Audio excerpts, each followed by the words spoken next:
For thousands of years, the Euphrates River flowed endlessly, feeding civilizations and hiding secrets. But today, the prophecy of Revelation 9:14 is coming true before our eyes. Satellite images confirm that the water is receding at a terrifying rate. But as the riverbed dries up, it is not just mud and rock that is being revealed. Beneath the surface, archaeologists have discovered strange caverns that have been submerged for millennia. These were never meant to be found by human eyes. Locals report hearing terrifying sounds echoing from these cracks in the earth. It does not sound like shifting tectonic plates, it sounds like voices screaming from below. The Bible explicitly states that 4 fallen angels are bound at the great river Euphrates. They have been waiting there, chained in darkness, for the specific moment the water dries. This is the lead researcher who ventured into the dry riverbed last month. He was looking for ancient pottery, but he found something that defied all logic. Deep inside a newly exposed cave system, he found massive iron chains fused into the bedrock. These links were too large to be made by ancient humans. As he went deeper, his lantern illuminated a face carved in the stone wall. But this was not a carving, it was a prisoner trapped in the rock.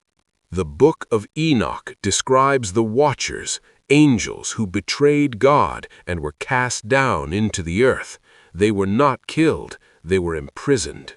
Look closely at the structure of the riverbed. These geometric lines are not natural formations.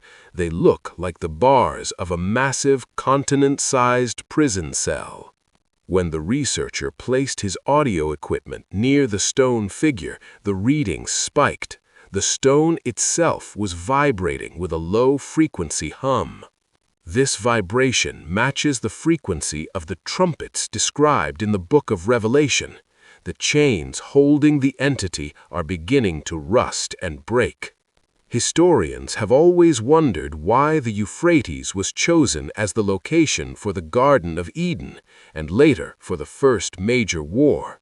It is because this location is a portal, a gateway between the spiritual realm and our physical reality, and the gate is currently opening. As the water level drops, the seal protecting the world from these entities weakens. We are seeing wars erupt in the Middle East exactly as the river disappears.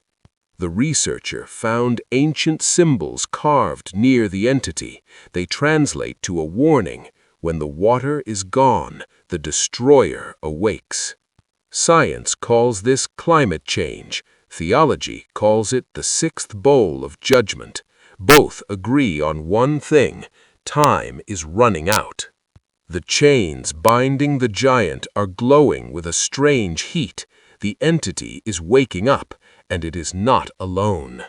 There are 4 of them, 4 kings of destruction who commanded armies before human history began.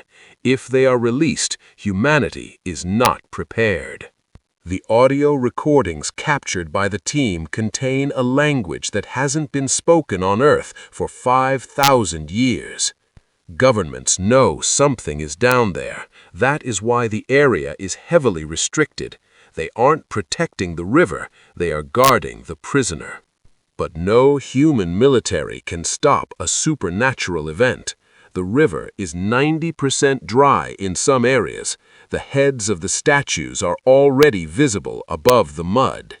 The researcher looked into the eyes of the statue and felt a terror beyond description. He realized the stone was just a shell. The spirit inside is fully conscious, and it has been watching us, waiting for the moment we would be foolish enough to drain the water. He rushed back to the archives to compare his findings with forbidden texts. What he found confirmed his worst fears. The Bible mentions a specific sound of a trumpet that will signal the end. The object he found buried in the sand was not a weapon, but a horn. Suddenly, the rock wall exploded outwards. The vibration had become strong enough to shatter the physical prison. He looked down into the abyss. It wasn't just a cave, it was a tunnel that went straight down to the center of the earth. From the smoke, creatures described in Revelation began to emerge, locusts with the power to sting like scorpions. The researcher fled, but he knew it was too late. The seal had been broken. The message had to be sent to the world. Global monitoring stations are now picking up heat signatures in the region that cannot be explained by natural causes. The chains that held them for thousands of years are now nothing but dust. There is physically nothing holding them back. The entity stood to its full height, a being that once stood in the presence of God, now twisted by darkness and rage.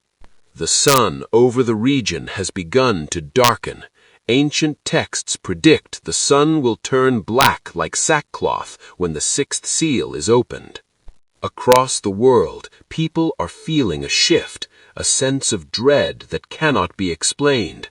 The spiritual atmosphere has changed. The artifact the researcher recovered is pulsing with a blue light. It is reacting to the presence of its masters. It is not just one entity. An army is rising from the dried riverbed. They are marching towards the specific location of Armageddon. Revelation chapter 9 is no longer a prediction, it is a news report. The text matches the events of today perfectly. The riverbed is now hot to the touch. In some places, fire is literally bursting from the ground as the gates of hell open up. The scream recorded on the audio tape was not of pain. It was a war cry, a signal to the other three angels that the time has come. Religious leaders around the world are holding emergency meetings. They know the signs. They know what comes next. A dark cloud is spreading from the Euphrates. It is not pollution. It is a spiritual darkness that will cover the nations.